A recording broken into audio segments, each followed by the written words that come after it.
ஒரு காலத்தில் அடர்ந்த பசுமையான காட்டில் லியோ என்ற கம்பீரமான சிங்கம் வாழ்ந்து வந்தது. லியோ வெறும் சிங்கம் அல்ல, அவன் காட்டின் அரசன். அவர் புத்திசாலி, தைரியம் மற்றும் இரக்கமுள்ளவர் என்பதால் அனைத்து விலங்குகளும் அவரை மதிக்கின்றன, போற்றுகின்றன. லியோ சூரிய ஒளியில் பிரகாசமாக பிரகாசிக்கும் ஒரு தங்கமேனியை கொண்டிருந்தார். மேலும் அவரது கர்ஜனை வெகு தொலைவில் கேட்கப்பட்டது. தினமும் காலையில் லியோ ஒரு பெரிய பாறையின் உச்சியில் ஏறி தனது ராஜ்யத்தை ஆய்வு செய்வார். அங்கிருந்து காடு முழுவதையும் பார்த்துவிட்டு எல்லாம் அமைதியாக இருப்பதை உறுதி செய்து கொண்டார். ஒரு நாள் ரூபி என்ற குட்டி முயல் லியோவிடம் ஓடி வந்தது. அவள் பயந்து நடுங்கினாள். கிங்லியோ, கிங்லியோ, தயவு செய்து எங்களுக்கு உதவுங்கள்.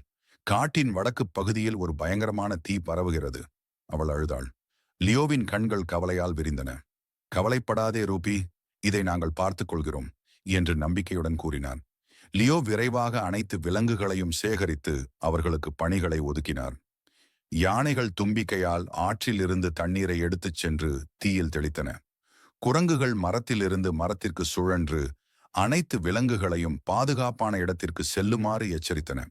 பறவைகள் உயரமாக பறந்து விலங்குகளை பாதுகாப்பான இடத்திற்கு அழைத்துச் சென்றன. லியோ தானே நெருப்பை நோக்கி ஓடினார், யானைகளுக்கு வழிவகுத்தார். அவரது வலுவான மற்றும் சக்தி வாய்ந்த கர்ஜனை மூலம் அவர் அனைவரையும் ஒன்றாக வேலை செய்ய மற்றும் அமைதியாக இருக்க ஊக்குவித்தார். பல மணி நேர கடின உழைப்புக்கு பிறகு விலங்குகள் தீயை அணைத்தன.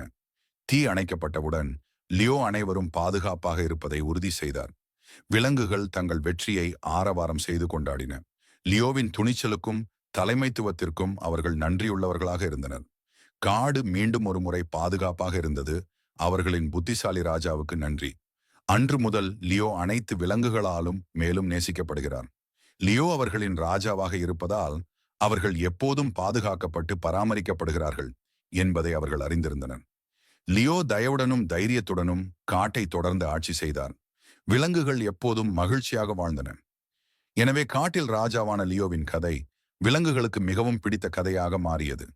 துணிச்சல், குழுப்பணி மற்றும் கருணை ஆகியவற்றின் முக்கியத்துவத்தை அவர்களுக்கு நினைவூட்டுகிறது.